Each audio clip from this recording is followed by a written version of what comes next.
വീൽചെയറിൽ കഴിയുന്നവർക്ക് കൂടി സഹായകരമാവുന്ന നിലയിൽ റാമ്പുകൾ ഉണ്ടാവണമെന്ന് നിഷ്കർഷിക്കുന്നുണ്ട്.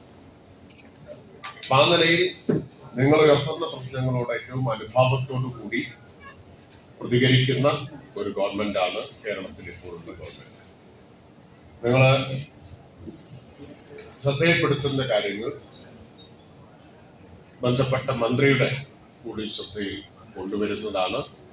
സാധ്യമായിട്ടുള്ള എല്ലാ കാര്യങ്ങളും പരിഹരിക്കുന്നതിനുള്ള സമീപനം സർക്കാരിന്റെ ഭാഗത്ത് ഉണ്ടാവും എന്നാണ് എനിക്ക് ഈ സന്ദർഭത്തിൽ ഉറപ്പു നൽകാനുള്ളത്.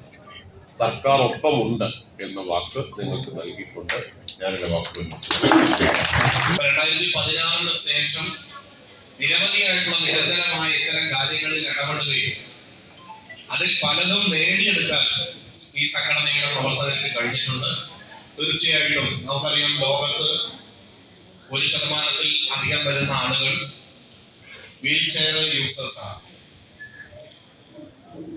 നമുക്കെല്ലാവർക്കും സ്വപ്നങ്ങളുണ്ട്. ആ സ്വപ്നങ്ങള് പരിമിതികളില്ലാതെ ആ സ്വപ്നങ്ങളെ യാഥാർത്ഥ്യമാക്കുക എന്നതാണ് പ്രധാനം. ഇവിടെ ഇരിക്കുന്ന ഓരോ മനുഷ്യനും ഓരോ കഥയുണ്ട്. ഒരുപക്ഷെ നിങ്ങൾ ഓരോരുത്തരും വിചാരിച്ചാൽ നിങ്ങൾക്ക് ഓരോ നോവൽ എഴുതാനാകും, ഒരുപക്ഷെ ഒന്നിലേറെ നോവൽ എഴുതാനാകും. എനിക്കറിയാവുന്ന കുറെ മനുഷ്യരുണ്ട്. ഇവിടെ ഇരിക്കുന്ന നിങ്ങളുടെ AKWRF സംസ്ഥാന ജനറൽ സെക്രട്ടറി വാസുദേവൻ 19 വയസ്സിൽ ഡിഗ്രിക്ക് പഠിക്കുന്ന കാലത്ത് പട്ടാളത്തിൽ ചേരാൻ വേണ്ടി ബാംഗ്ലൂരിൽ പോയതാണ്. അദ്ദേഹത്തിന്റെ ഒരു സഞ്ചാരത്തിനിടയിൽ, ആ ട്രെയിനിങ്ങിലേക്കുള്ള ഒരു സഞ്ചാരത്തിനിടയിലാണ് ഒരു ടിപ്പ് പാഞ്ഞു വന്ന് അദ്ദേഹത്തെ ഇടിക്കുന്നതും നട്ടലിന് ക്ഷതമേൽക്കുന്നതും. നട്ടലിന് ക്ഷതമേറ്റ് അദ്ദേഹത്തിന്റെ ചികിത്സാ കാലയളവിൽ തന്നെയാണ് അദ്ദേഹത്തിന്റെ ഒരു വൃക്ക അണുബാധയെ തുടർന്ന് നീക്കം ചെയ്യേണ്ടി വരുന്നത്. 6 വർഷങ്ങൾക്ക് മുമ്പാണ് ഹാർട്ട് എനിക്ക് ഇത്രയും പണിയെടുക്കാൻ പറ്റൂല എന്ന് മൂപ്പരോട് പറഞ്ഞ് ആൻജിയോപ്ലാസ്റ്റിക്ക് വിധേയമായത്. ഇപ്പോഴും AKWRF സംസ്ഥാന ജനറൽ സെക്രട്ടറിയായി, സഹയാത്ര എന്ന് പറയുന്ന വളരെ പ്രധാനപ്പെട്ട ഒരു സംഘടനയുടെ സെക്രട്ടറിയായി അദ്ദേഹം പ്രവർത്തിക്കുന്നുണ്ട്. ഇത് കേവലം വാസുദേവനിൽ മാത്രം ഒതുങ്ങുന്ന ഒന്നല്ല.